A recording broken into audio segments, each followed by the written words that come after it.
Those Republicans will be on that debate stage is Vivek Ramaswamy. He is kind enough to join us right now. Vivek, good to have you back. It's good to see you. Let me ask you a little bit about these Georgia indictments against the former president. You call them political persecutions. Explain. Look, Neil, I can't think we look at these indictments without the context of three other separate indictments, several of which came in the last 4 months alone. These are 4 different indictments in the middle of an election. I think it sets an awful precedent in our country for the ruling party, the party in power, to use police force to indict its political opponents in the middle of an election. And I say this as somebody who now, in some of the recent polls, I'm polling at second in this race, third overall. It would be a lot easier for me if Donald Trump were eliminated from competition. But that is not how I want to win. The way we win elections in this country, at least the way it should be, is that we convince the voters of this country of our vision and what we stand for. And that's why I've said that I would pardon, at least for the federal crimes, I would pardon Donald Trump to help move this nation forward. I am focused, for example, on your economic message. That's what we actually need to be talking more about, less about these politicized indictments that have distracted us from the fundamental issue. That's the fault of the Biden DOJ and a lot of the Democrat prosecutors across this country.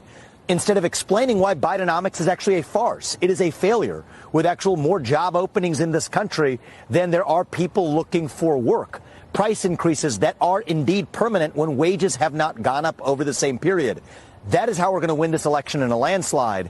That's what I want us talking about. But I will be unabashed about standing on the side of principle when I say, yes, these prosecutions are wrong. But I can understand that. But there are 91 criminal charges in all, Vivek, as you're aware, over 4 criminal cases. They can't all be politicized, can they? I mean, there's something that the former president must have done in any one of these that struck you as wrong, if not illegal.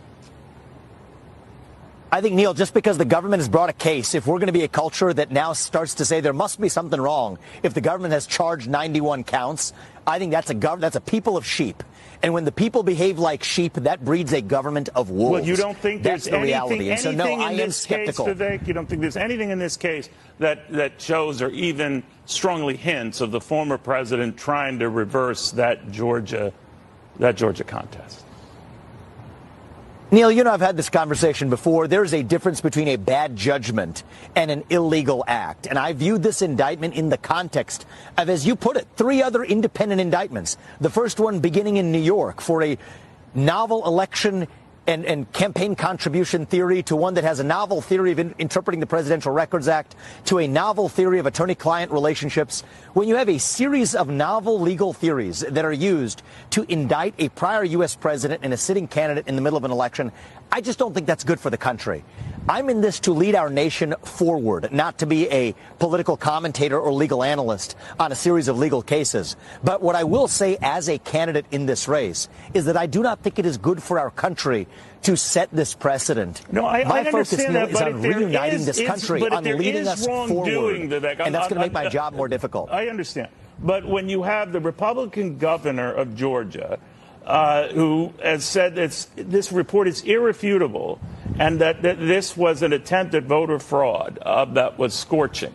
And you have others who've taken similar views, including the Secretary of State, they're a Republican, who said that Donald Trump went too far.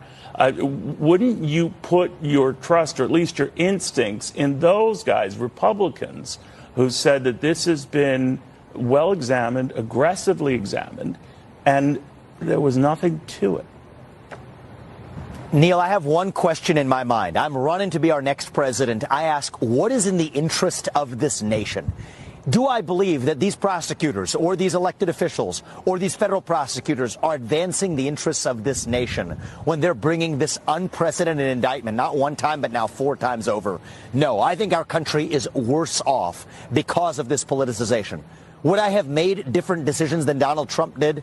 Absolutely, I would have. I will remind you that I'm running for U.S. president in the same race that he is. Sure. But I think it is so important. This conversation that you and I are having are evidence enough of why this is a bad idea, because we're not talking about how we improve an economy. We're not talking about how we ought to revive our national identity. This is a big deal. And that's what this election really should be about. But this is a big deal. We can't sort of minimize it or slough it aside. Of course it's a big deal, and that's exactly why I'm... So let me ask you, when you talk about wanting to pardon Donald Trump for this, why?